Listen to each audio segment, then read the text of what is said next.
Things have become so complicated in 2021. Can we just go back to a more simple time? Like 1987. Why? Yes, we can. With the DAW Cassette from Clevgrand. All right, today's plugin of the week is that. It's the DAW Cassette from Clevgrand. Don't you want those lo-fi vibes? Everybody does. The kids love it. It's 2021. Let's get lo-fi. Let's jump into the plugin.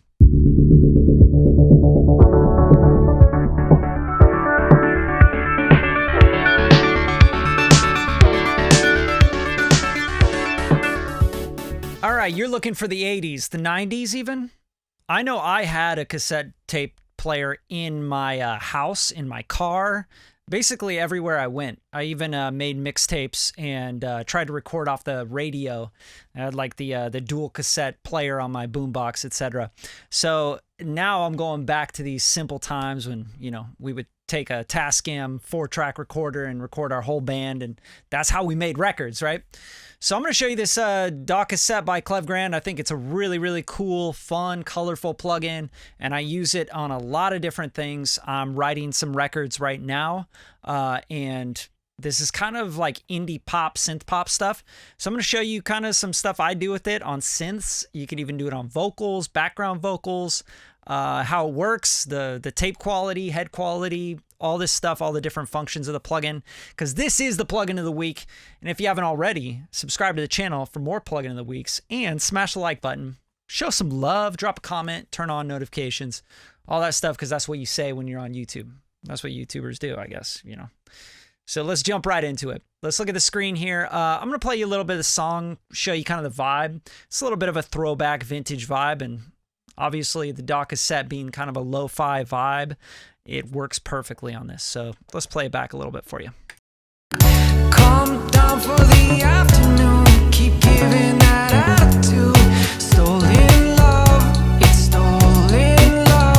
All right, there you go. So it's a little snippet. I'm not going to give away too much because once I actually put this song out, it's still kind of in the writing phase. A little embarrassed by the vocal recording right now, but this is the track. It's got some synths as you can hear it. I'm going to show you kind of where I use the DAW cassette. And just so you know, like, this is a very simple plugin and it's only $40. So kind of a no-brainer to me. Go pick it up. Awesome company too. So here we go. I got a bell lead here, which is, you know, a Spire with, I got a Pro Q on here sweeping out the low end, and then I got the DAW cassette.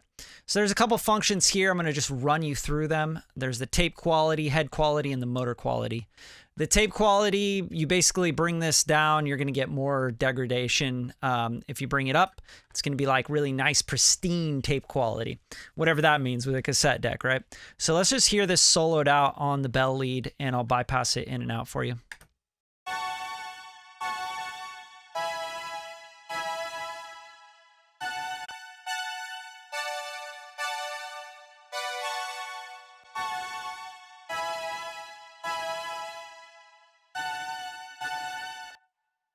So right away, you kind of hear some of that warm, like fuzz coming in.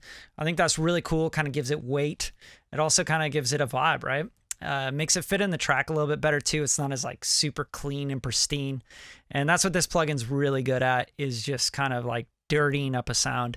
I'll take you through these and I'll kind of show you on this bell lead, and then we'll show you on some other examples as well as I bring the tape quality up and down, head quality up and down, and the motor quality up and down. And just so you know, like the tape quality, you'll hear what I'm talking about, but it's just kind of like gets more rough, right? And we're going to get rid of a lot more top end. So let's hear it.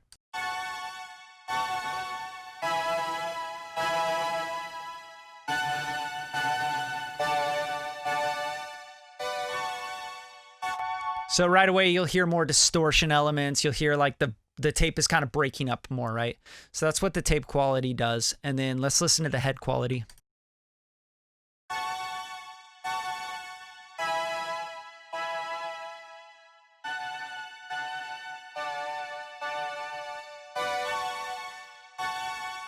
So the head quality to me kind of sounds like crosstalk, you know, when channels are kind of crossing over each other, because the way that they store tape is you have the magnetic tape like wrapping on itself, right?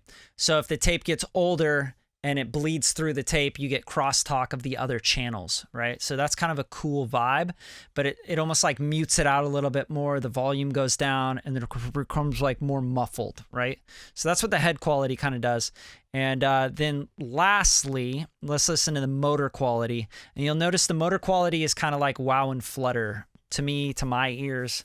I don't really read manuals too much. I just like play with things and hear them because I've been, engineering and producing for 20 years, right? So I just kind of mess with stuff and I go, oh, that's what that does. That's what I like about it, right?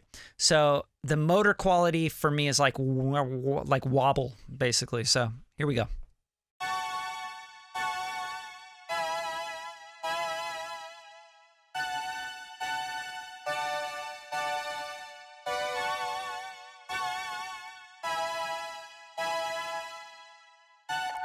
So really cool, kind of gives it a little like flanging, like phasery wobble, like an analog synthesizer or like a tape machine that's kind of messed up, right? Wow and flutter, basically. The motor quality, bring it down, more wow and flutter, bring it up. It becomes more tight and more precise with the pitch, okay? And then here's the tape types, which I think I am typically on metal. There's chrome and then there's normal. So for me, the tape type is basically normal is like lowest quality tape, and then chrome is a little bit better, than metal's like the best quality tape. So it just depends on how much of a tape effect you want. So let's hear between these tape types. I'll let you hear this.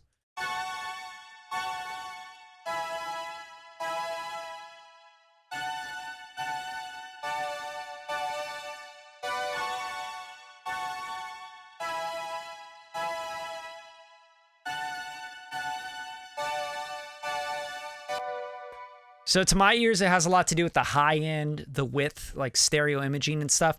You go to normal, it becomes more of a mono kind of lo-fi, like crappy tape, right?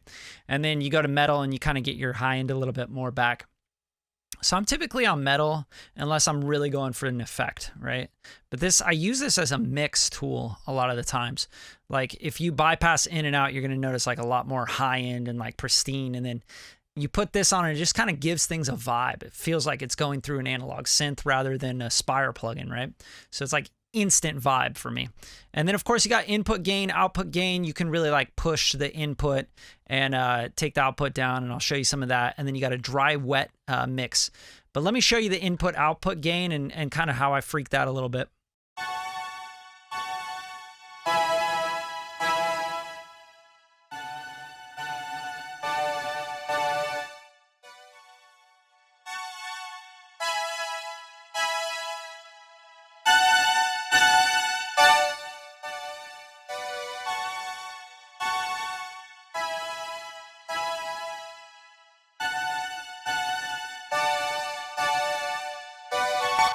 So you notice you can push the input a little bit harder. It starts to clip out the tape a little bit, and you're going to get that distortion, that saturation, the harmonics that we love out of any lo-fi plugin, right?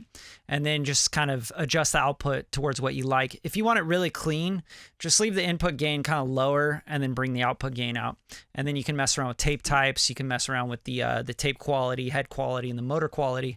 And then the dry wet mix knob, this is something you really got to be careful with, because as you start to use plugins that have wow and flutter and have like pitch modulation, things like that, and you start to blend in like the dry as well, you're going to get like kind of phasey artifact stuff. So I don't typically, I'm either all wet or I'm all dry. I'm not using the plugin, right? But I'll let you hear what I'm talking about here as I bring in the dry.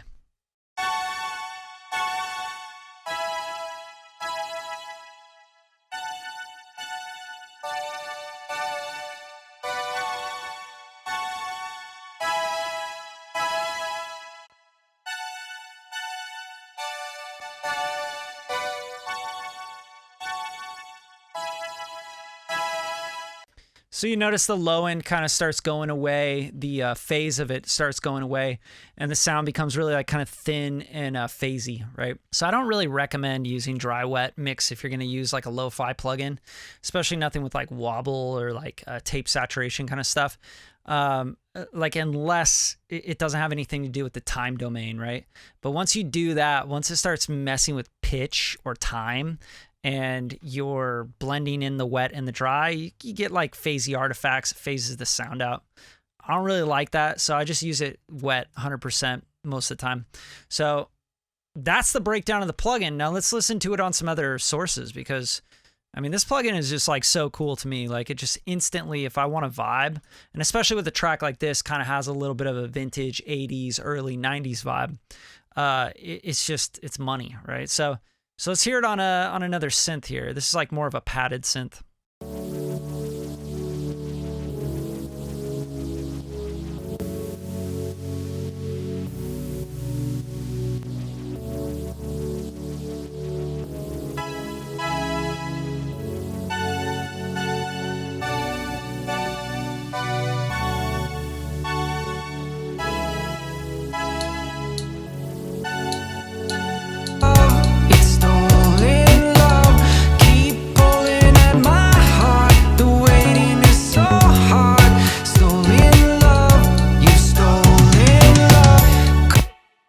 So pretty cool, right? It like kind of warms it up, kind of just sits in the track better, sounds more vintage, sounds more vibey. You know, it doesn't sound like a digital synth, you know what I mean? So that's what I love about it. And then I also have it on some strings here. I'll let you listen to this as well. It's the Selena strings. Pretty cool, like what it does. Really does just make everything so much warmer and more vibey.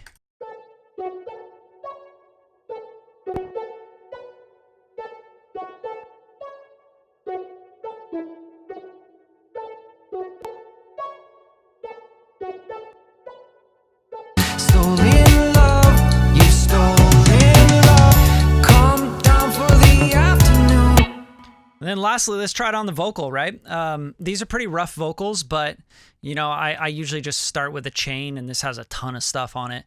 But you know, I'm using the RC20 here to give it like some tube, you know, warmth and kind of take care of the high end. So let's try, instead of the RC20, which a lot of you guys, if you're watching this, you may have already had experience with the RC20, and you're just looking for something with a little bit different texture, a little different vibe as far as the lo-fi thing goes. This is a great option, and it's $40. Again, it's so affordable, and I love that. So let's just open up the Clevgran. Let's go and get the DAW cassette here, and let's pop it on the vocal. And a good starting place with vocals is I bring the tape quality all the way up, head quality all the way up, motor quality all the way up. And then I'll start it like metal, and then I'll just mess around with the input gain, output gain, make sure that's leveled and figured out. And then I'll start messing with these knobs here. Okay, so let's go.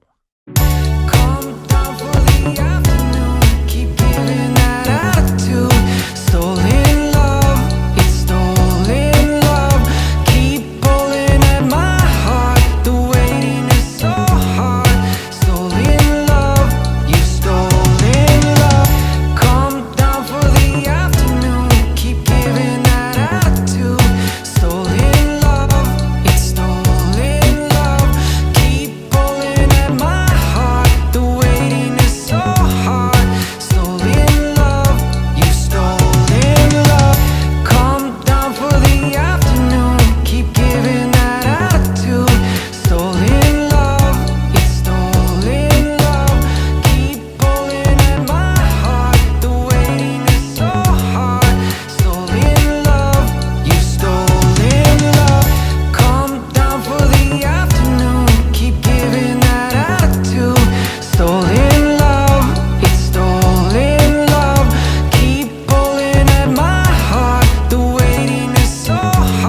So you can hear right away, it just like thickens it out, makes it warm, and automatically like takes the top end off, makes it not so pristine. You can send this like the vocal like to a parallel, smash the crap out of it, throw the Clevgran on it, and just kind of bring it in and parallel it. And then lastly, of course, you have the noise. I didn't actually go through, but that's just noise, straight up tape noise, you know, hiss. So I usually turn that off. I don't really understand like Unless you're going for a real effect, like a really, like, you know, intro to a track or something where it's supposed to sound like it's coming off of a vinyl or a tape machine or something. I don't mess with noise. Like, I don't want extra noise in my track. There's plenty of noise, right? So there it is, the Clev Grand DAW Cassette, one of my favorite plugins. I pop it on everything. Like, if I'm going for a vibe, I'm going for, you know, lo-fi, put it on trap drums, put it on, you know, trap samples, piano loops, melody loops, vocals, parallel it, use it for whatever. Throw it on the master bus, see what you can do, you know, get some vibes going. Kind of what's modern nowadays is to do throwback stuff and mix it with other throwback stuff, and then combine, like, you know, 80s and 70s and 2000s, and like put them all together, and then you got 2021 sound, you know? So that's it. That's the Clev Grand DAW Cassette. Highly recommend the plugin. I've been using it for years now, and it's great for 40 bucks. Can't beat it. So if you really like the video, make sure to subscribe, hit the like button, drop a comment, show some love, and there's plenty more coming. You know where to find us. The Radium Pow. Pa-pa-pa-pow.